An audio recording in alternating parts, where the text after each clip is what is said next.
Good evening, friends, and welcome to Sleepy Time Tales, a podcast aimed at helping you to get a good night's sleep. Do you find your mind troubled with the stresses of modern life, especially when the lights are out and you're trying to get a restful night? Does your spinning mind keep you awake? Follow my voice down the path towards a good night's rest. Listen to me tell a story that will keep your mind from wandering to your daytime problems. The ones you can't solve right now will be easier to solve while resting. Listen to my voice and allow yourself to drift, following the twists and turns of the story, but slowly letting go and drifting into sleep. Let my voice wash over you at a comfortable volume and allow yourself to be distracted from the stresses and worries that play on your mind. Whether you need help falling asleep or going back to sleep in the middle of the night, you can trust me to keep you company and help you to wake up tomorrow in a rested state. You may need to try out Sleepy Time Tales for a few nights to get used to the slightly strange idea, but I believe it will be well worth your while. I'm here to work with you, to create a safe space, a cocoon in which you can curl up and allow nature to take its course. So settle down, relax, and allow yourself to get lost in my telling of tonight's story. Before we get on to tonight's story, I'd like to ask for a couple of minutes of your time. Sleepy Time Tales is a listener-supported podcast. I can only keep it going, paying for the services and tools I use, and justify the time that I spend on it thanks to the support of listeners like you. So if you're finding it useful, if it helps you to get a restful night, and you would like to keep Sleepy Time Tales going out to thousands of other insomniacs, please consider supporting it on the Patreon at patreon.com/sleepytimetales. This is monthly support that helps me keep the lights on and gets you fun bonuses based on your contribution level. So go along there, take a look, and sign up if you're interested. And if monthly seems like a big ask, of course you can make once-off tips to the tip jar on the website, and you can support the show non-financially by just telling people about it. If you know someone who's struggling to sleep, just spread the word and see how it goes. And let's get to tonight's story, where we're picking up with Mary Shelley's The Last Man, in the middle of a drama over the near kidnap and escape. Enjoy. We return this week to The Last Man by Mary Shelley. That same night after Adrian's departure, her mother had warmly expostulated with her on the subject of her attachment to me. Every motive, every threat, every angry taunt was urged in vain. She seemed to consider that through me she had lost Raymond. I was the evil influence of her life. I was even accused of increasing and confirming the mad and base apostasy of Adrian from all views of advancement and grandeur. And now this miserable mountaineer was to steal her daughter. Never, Idris related, did the angry lady deign to recur to gentleness and persuasion. If she had, the task of resistance would have been exquisitely painful. As it was, the sweet girl's generous nature was roused to defend and ally herself with my despised cause. Her mother ended with a look of contempt and covert triumph, which for a moment awakened the suspicions of Idris. When they parted for the night, the Countess said, "Tomorrow I trust your tone will be changed. Be composed. I have agitated you. Go to rest and I'll send you a medicine I always take when unduly restless. It will give you a quiet night."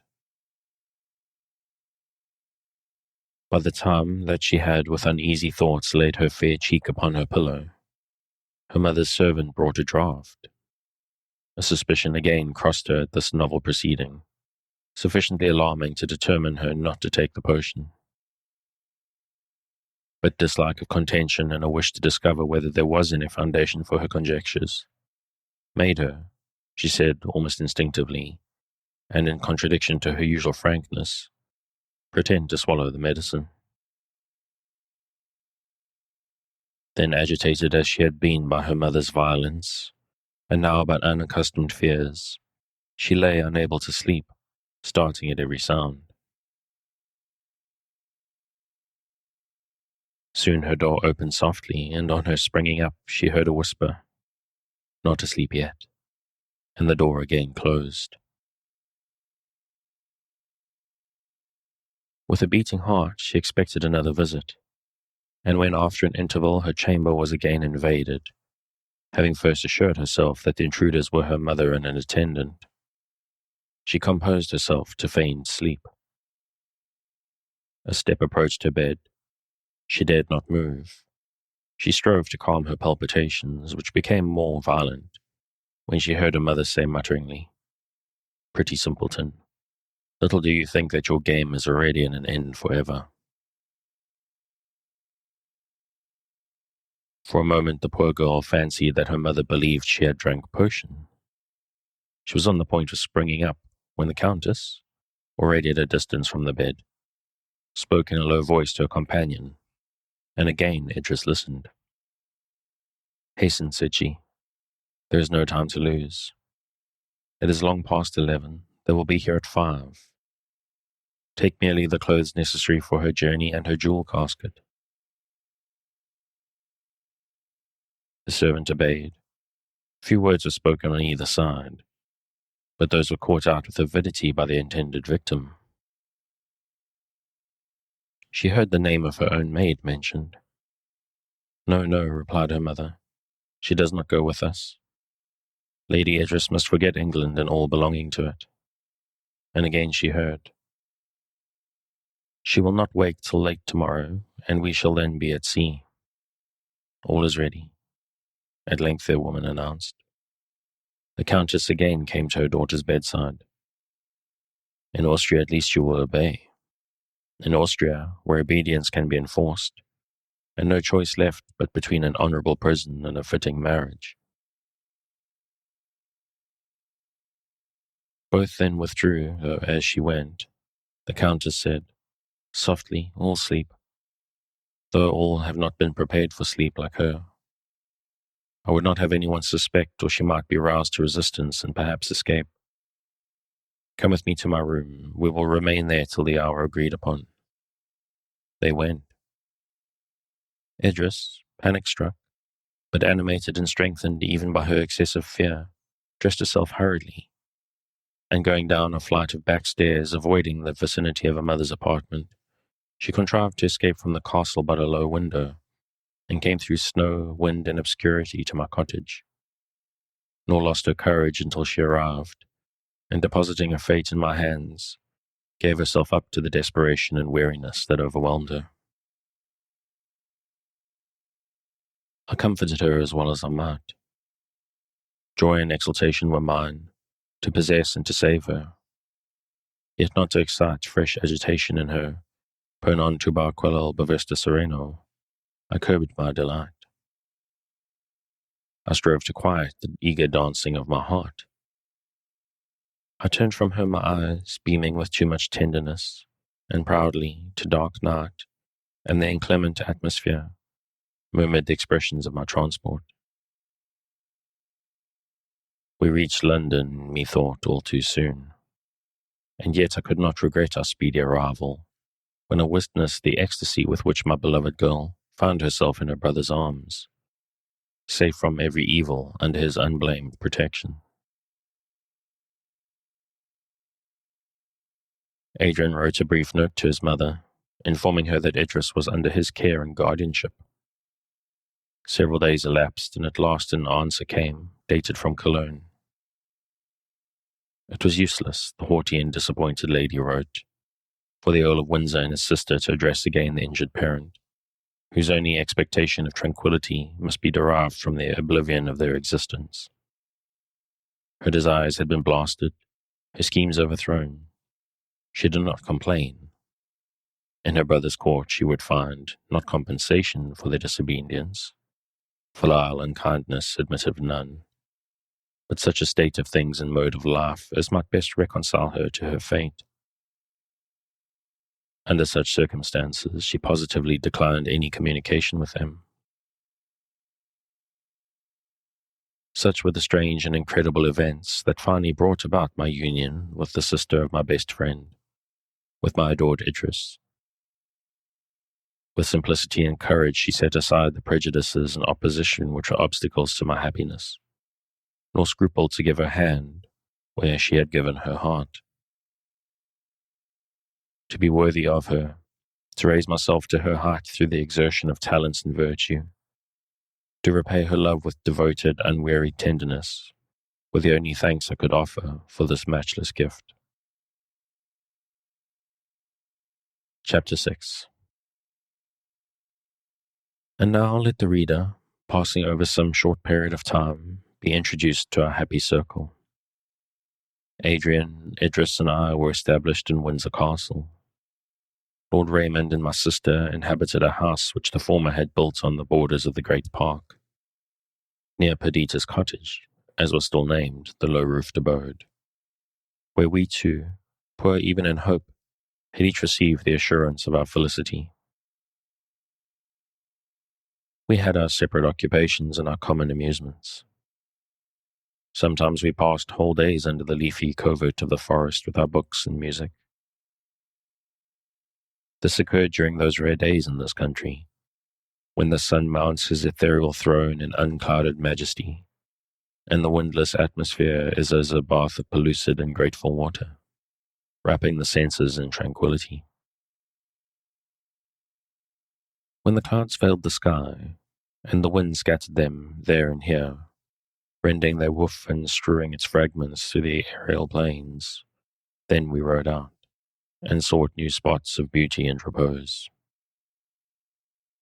When the frequent rain shut us within doors, evening recreation followed morning study, ushered in by music and song. Idris had a natural musical talent, and her voice, which had been carefully cultivated, was full and sweet. Raymond and I made a part of the concert, and Adrian and Perdita were devout listeners. Then we were as gay as summer insects, playful as children. We ever met one another with smiles and read content and joy in each other's countenances. Our prime festivals were held in Perdita's cottage, nor were we ever weary of talking of the past or dreaming of the future. Jealousy and disquiet were unknown among us, nor did a fear or hope of change ever disturb our tranquility. Others said we might be happy. We said we are. When any separation took place between us, it generally so happened that Idris and Perdita would ramble away together, and we remained to discuss the affairs of nations and the philosophy of life. The very difference of our dispositions gave zest to these conversations.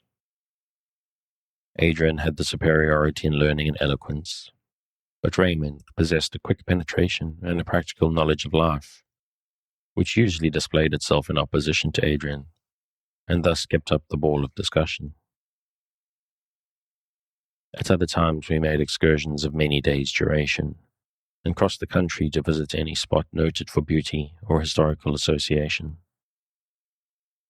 Sometimes we went up to London and entered into the amusements of the busy throng. Sometimes our retreat was invaded by visitors from among them. This change made us only the more sensible to the delights of the intimate intercourse of our own circle, the tranquility of our divine forest, and our happy evenings in the halls of our beloved castle.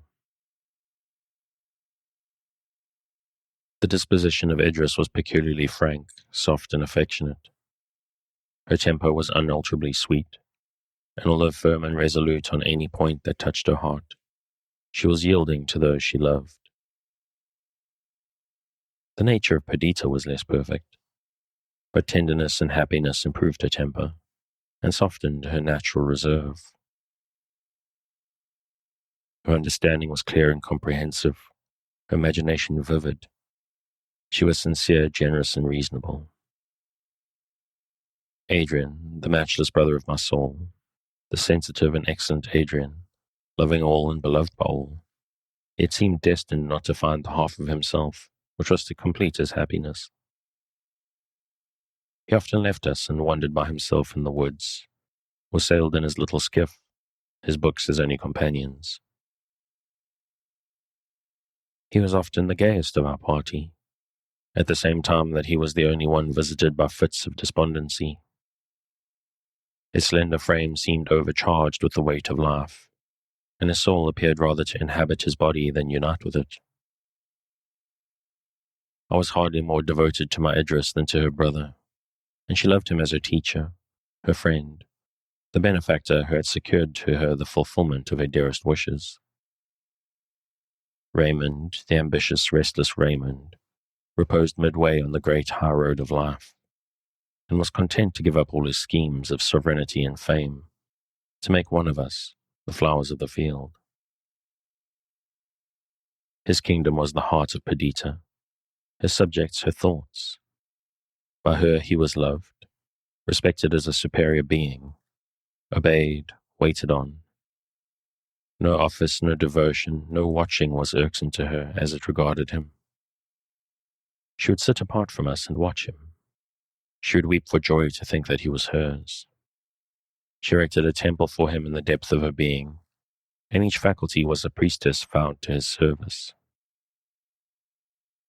Sometimes she might be wayward and capricious, but her repentance was bitter, her return entire, and even this inequality of temper suited him who was not formed by nature to float idly down the stream of life. During the first year of their marriage, Perdita presented Raymond with a lovely girl. It was curious to trace in this miniature model the very traits of its father. The same half-disdainful lips and smile of triumph, the same intelligent eyes, the same brow and chestnut hair. Her very hands and taper fingers resembled his. How very dear she was to Perdita. In progress of time, I also became a father, and our little darlings, our playthings and delights, called forth 1,000 new and delicious feelings. Years passed thus, even years. Each month brought forth its successor, each year one like that to gone by. Truly our lives were a living comment on that beautiful sentiment of Plutarch, that our souls have a natural inclination to love, being born as much to love as to feel, to reason, to understand and remember. We talked of change and active pursuits, but still remained at Windsor, incapable of violating the charm that attached us to our secluded life. Now also that our children gave us occupation, we found excuses for our idleness, in the idea of bringing them up to more splendid career. At length our tranquillity was disturbed, and the course of events, which for 5 years had flowed on in hushing tranquillity, was broken by breakers and obstacles that woke us from our pleasant dream. A new Lord Protector of England was to be chosen, and, at Raymond's request, we removed to London to witness and even take a part in the election.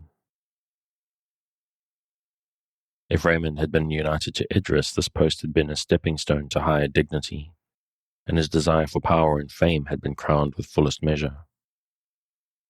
He had exchanged a scepter for a lute, a kingdom for Perdita. Did he think of this as we journeyed up to town? I watched him but could make but little of him. He was particularly gay, playing with his child and turning to sport every word that was uttered. Perhaps he did this because he saw a cloud upon Perdita's brow. She tried to rouse herself, but her eyes every now and then filled with tears, and she looked wistfully on Raymond and her girl, as if fearful that some evil would betide them. And so she felt. A presentiment of ill hung over her. She leaned from the window looking on the forest and the turrets of the castle, and as these became hid by intervening objects, she passionately exclaimed, "Scenes of happiness, scenes sacred to devoted love, when shall I see you again? And when I see ye, shall I still be the beloved and joyous Perdita? Or shall I, heartbroken and lost, wander among your groves, the ghost of what I am?" "My silly one," cried Raymond, "what is your little head pondering upon, that of a sudden you have become so sublimely dismal?" Cheer up, or I shall take you over to Idris and call Adrian into the carriage, who I see by his gesture sympathizes with my good spirits. Adrian was on horseback. He rode up to the carriage, and his gaiety, in addition to that of Raymond, dispelled my sister's melancholy. We entered London in the evening and went to our several abodes near Hyde Park. The following morning Raymond visited me early. I come to you, he said, only half assured that you'll assist me in my project, but resolved to go through with it, whether you concur with me or not. Promise me secrecy, however, for if you will not contribute to my success, at least you must not baffle me.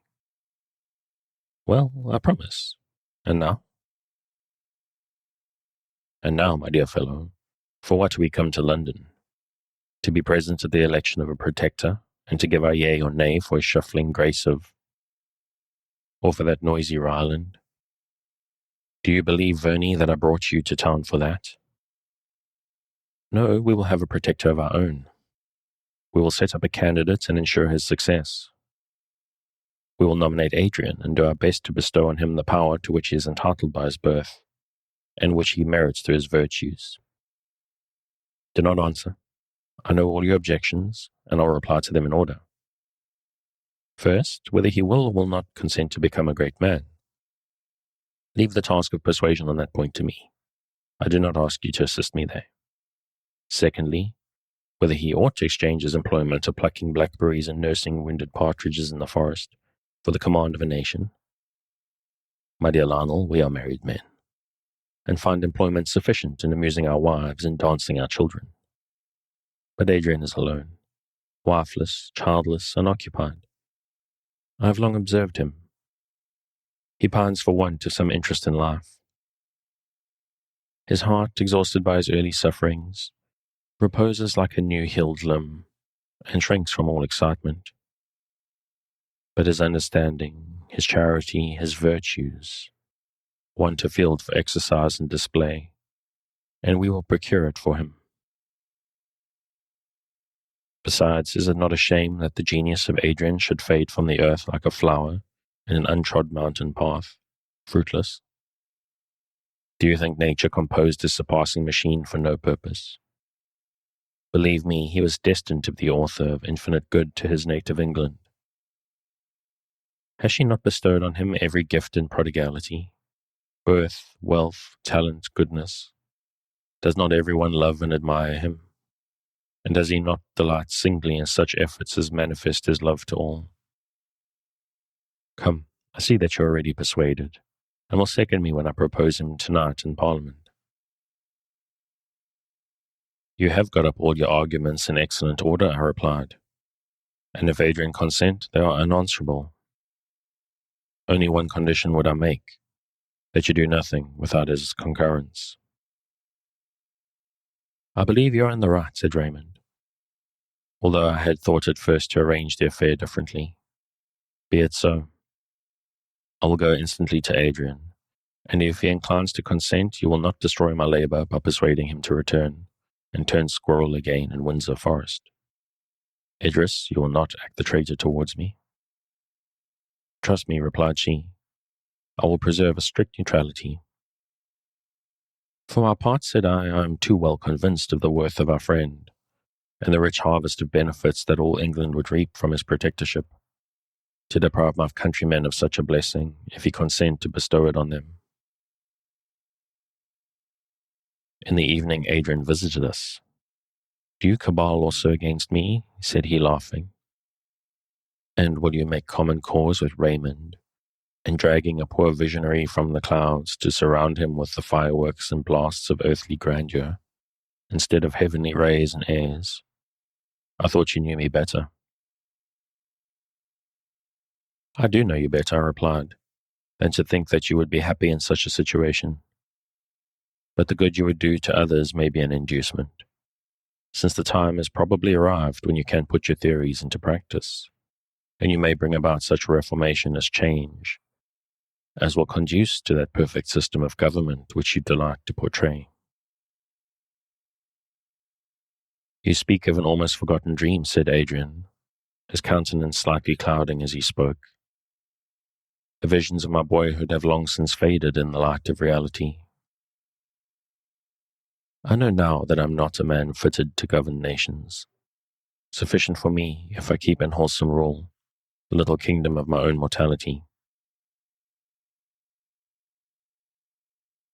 But do you not see, Lionel, the drift of our noble friend? A drift perhaps unknown to himself, but apparent to me. Lord Raymond was never born to be a drone in the hive, and to find content in our pastoral life. He thinks that he ought to be satisfied. He imagines that his present situation precludes the possibility of aggrandizement. He does not, therefore, even in his own heart, plan change for himself. But do you not see that under the idea of exalting me, he is chalking out a new path for himself, a path of action from which he has long wandered? Let us assist him. He, the noble, the warlike, the great in every quality that can adorn the mind and person of man, he is fitted to be the protector of England. That is, if we propose him, he will assuredly be elected, and will find, in the functions of that high office, scope for the towering powers of his mind. Even Perdita will rejoice. Perdita, in whom ambition was a covered fire until she married Raymond, which event was for a time the fulfillment of her hopes. Perdita will rejoice in the glory and advancement of her lord, and coyly and prettily not be discontented with her share.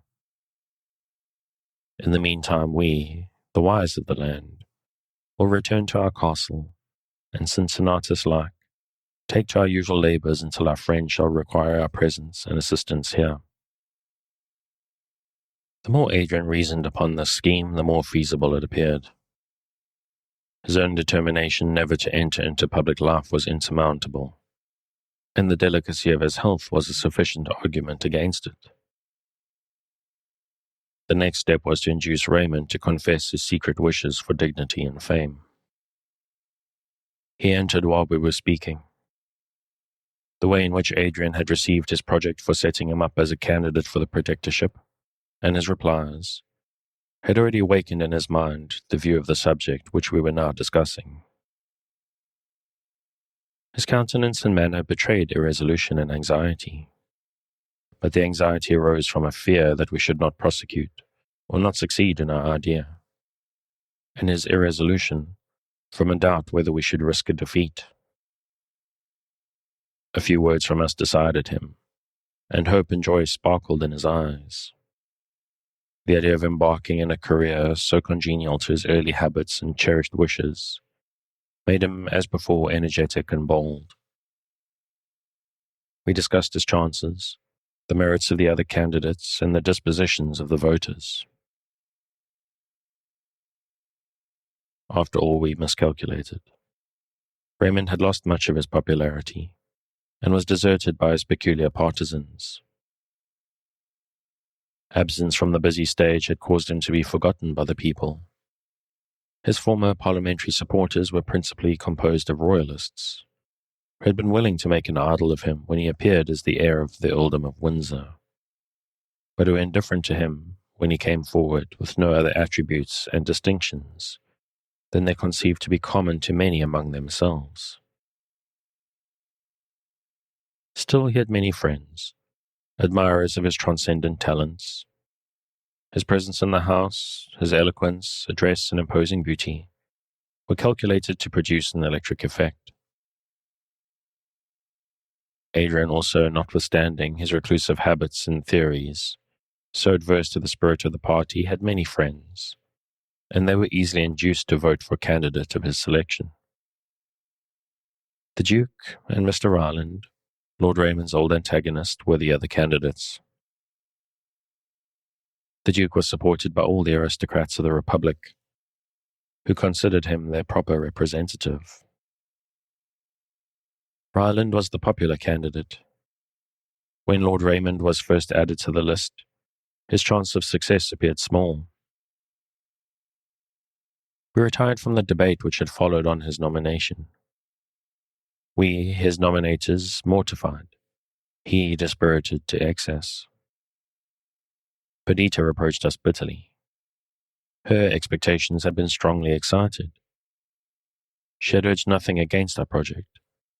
On the contrary, she was evidently pleased by it. But its evident ill success changed the current of her ideas. She felt that, once awakened, Raymond would never return unrepining to Windsor. His habits were unhinged, his restless mind roused from its sleep. Ambition must now be his companion through life. And if he did not succeed in his present attempt, she foresaw that unhappiness and cureless discontent would follow. Perhaps her own disappointment added a sting to her thoughts and words. She did not spare us, and her own reflections added to our disquietude. It was necessary to follow up our nomination, and to persuade Raymond to present himself to the electors on the following evening. For a long time he was obstinate. He would embark in a balloon. He would sail for a distant quarter of the world, where his name and humiliation were unknown. But this was useless. His attempt was registered, his purpose published to the world. His shame could never be erased from the memories of men. It is as well to fail at last after a struggle as to fly now at the beginning of his enterprise. From the moment that he adopted this idea, he was changed. His depression and anxiety fled.